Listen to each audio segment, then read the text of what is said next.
c'est parti pour la lecture. J'ai l'impression d'être un gros daron avec mon moustache.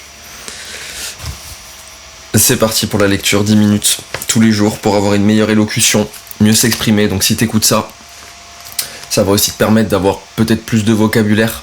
Les descriptions sont vraiment incroyables et je me sentais égoïste de ne pas te le partager. Donc c'est parti. Je te partage ça, mon pote. Donc là, on en est au moment où Monsieur Grasselin il veut marier sa femme. Je te conseille d'aller voir les vidéos précédentes pour que tu puisses te faire une idée sur l'histoire. C'est pépite, je te cache pas. L'écriture elle est incroyable. Je fais cette lecture pour me permettre de mieux m'exprimer en prospection tous les matins. Donc là, il est 8h. Je vais aller prospecter en physique. Donc il faut que je puisse m'exprimer de la meilleure des manières. Parce que si tu bégayes quand tu prospectes, c'est mort. C'est mort. Monsieur Grasselin, riche banquier de Limoges, était... Ah ouais, alors, non. Attends. Là, je vais te lire une description c'est ça qui m'a donné envie de prendre une caméra et de m'enregistrer comme ça pour vous le lire, pour te le lire. Parce que cette description-là, elle est fantastique. Je crois qu'elle se fait sur 3 pages. J'ai jamais vu une description avec autant de détails. Et comment c'est écrit, c'est fou. Je te le lis.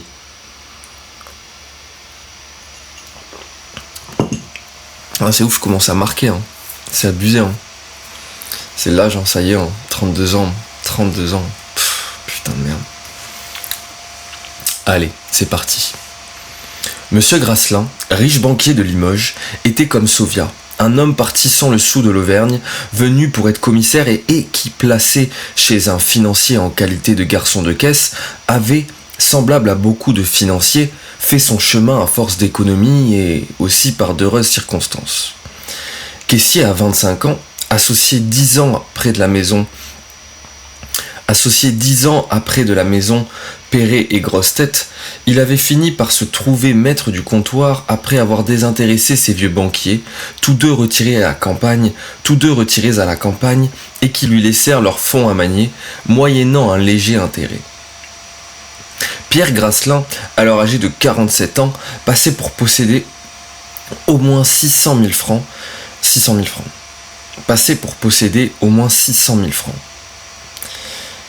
La réputation de fortune de Pierre Grasselin avait récemment grandi dans tout le département. Chacun avait applaudi à sa générosité qui consistait à s'être bâti dans le nouveau quartier de la place des Arbres, destiné à donner à Limoges une physionomie agréable. Une belle maison sur le plan d'alignement et dont la façade correspondait à celle d'un édifice public. Cette maison, achevée depuis 6 mois, Pierre Grasselin hésitait à la meubler. Elle lui coûtait si cher qu'il reculait le moment où il viendrait l'habiter. Son amour-propre l'avait entraîné peut-être au-delà des lois sages qui, jusqu'alors, avaient gouverné sa vie. Il jugeait, avec le bon sens de l'homme commercial, que l'intérieur de sa maison devait être en harmonie avec le programme de la façade. Le mobilier, l'argenterie et les accessoires nécessaires à la vie qu'il mènerait dans son hôtel allaient, selon son estimation, coûter autant que la construction. Malgré les dires de la ville et les lazis du commerce, malgré les charitables suppositions de son prochain, il resta confiné dans le vieux, humide et sale rez-de-chaussée où sa fortune s'était faite, rue Montamagnanine. Rue Montamanine.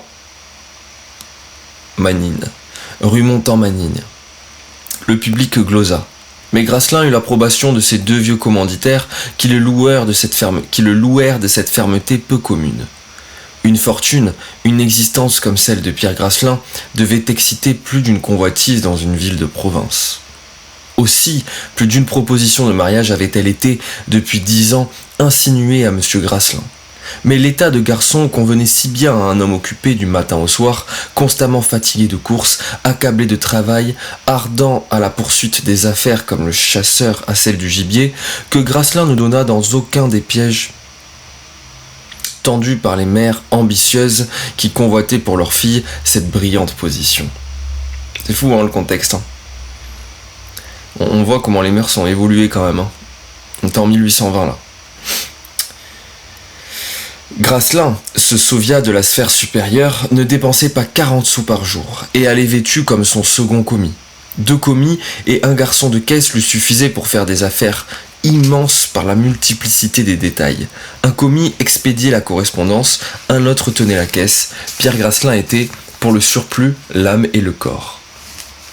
Ces commis, pris dans sa famille, étaient des hommes sûrs, intelligents, façonnés au travail comme lui-même. Quant au garçon de caisse, il menait la vie d'un cheval de camion. Levé dès 5 heures en tout temps, ne se couchant jamais avant 11 heures, Grasselin avait une femme à la journée, une vieille auvergnate qui faisait la cuisine. La vaisselle de terre brune, le bon gros linge de maison étaient en harmonie avec le train de cette maison. L'auvergnate avait ordre de ne jamais dépasser la somme de 3 francs pour la totalité de la dépense journalière du ménage. 3 francs. Je passe ça là. Le garçon de peine servait de domestique. Les commis faisaient eux-mêmes leur chambre. Les tables en bois durci, les chaises dépaillées, les casiers, les mauvais bois de lit, tout le mobilier qui garnissait le comptoir et les 3 chambres, situées au-dessus, ne valait pas 1000 francs, y compris une caisse colossale, tout en fer, scellée dans les murs, léguée par ses prédécesseurs et devant laquelle couchait le garçon de peine, avec 2 chiens à ses pieds. Grasselin ne hantait pas le monde où il était si souvent question de lui. 2 ou 3 fois par an, il dînait chez le receveur général avec lequel ses affaires le mettaient en relation suivie. Il mangeait encore quelquefois à la préfecture. Il avait été nommé membre du conseil général du département à son grand regret. Il perdait là son temps, disait-il. Parfois, ses confrères, quand il concluait avec eux des marchés, le gardaient à déjeuner ou à dîner. Enfin, il était forcé d'aller chez ses anciens patrons qui passaient des hivers à Limoges. Il tenait si peu aux relations de société qu'en 25 ans, Grasselin n'avait pas offert un verre d'eau à qui que ce soit. Quand Grasselin passait dans la rue, chacun se le montrait en disant « Voilà monsieur Grasselin », c'est-à-dire un homme venu sans le sou à Limoges et qui s'est acquis une fortune immense. Le banquier auvergnat était un modèle que plus d'un père proposait à son enfant. Une épigramme que plus d'une femme jetait à la face de son mari. Chacun peut concevoir par quelles idées un homme devenu le pivot de toute la machine financière du Limousin fut amené à repousser les diverses propositions de mariage qu'on ne se lassait pas de lui faire.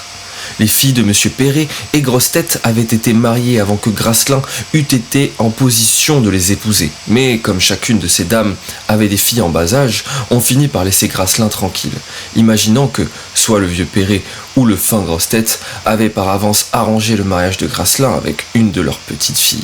Ouah, c'est sale. Sovia suivit plus attentivement et plus sérieusement que personne la marche ascendante de sa compatriote. Il l'avait connue lors de son établissement à Limoges, mais leurs positions respectives changèrent si fort, du moins en apparence, que leur amitié, devenue superficielle, se rafraîchissait rarement.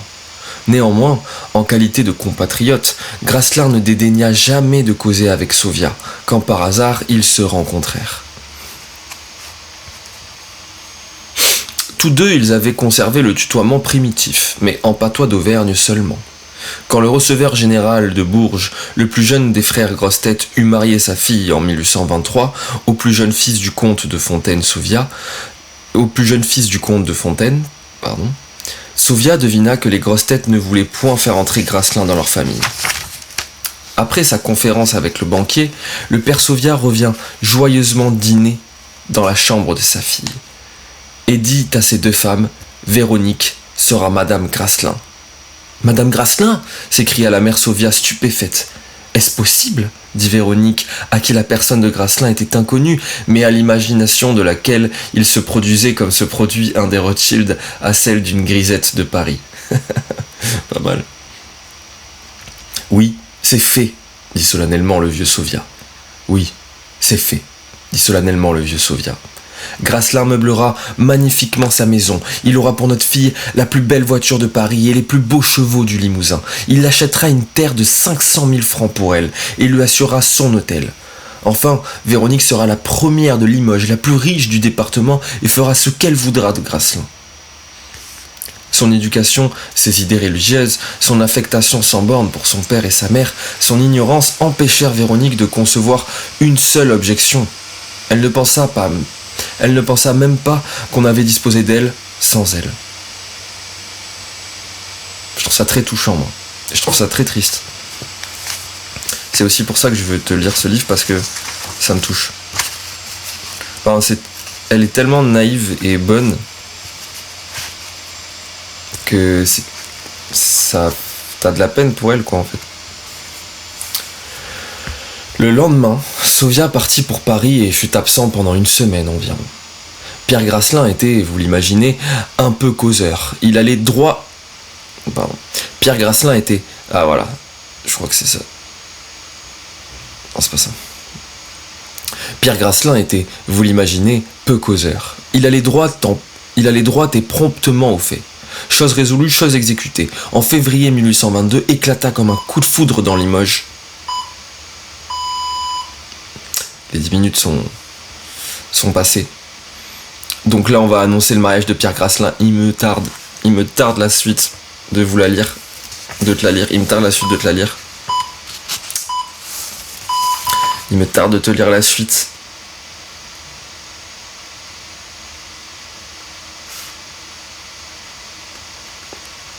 Oh putain, ouais.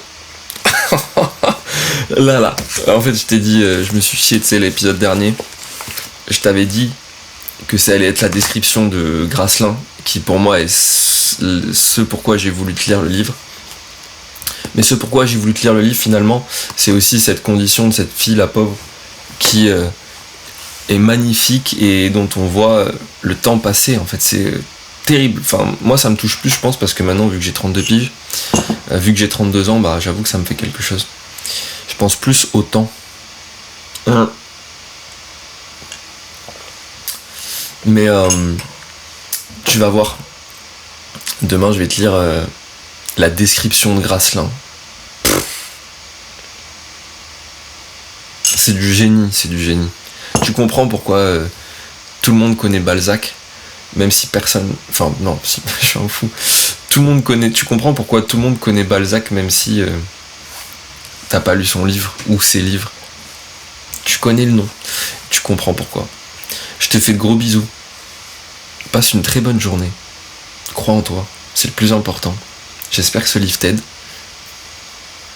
Emmagasiner du vocabulaire, c'est très important. N'oublions pas que les mots façonnent notre pensée, donc plus on en a, mieux on pense. Je te fais de gros bisous.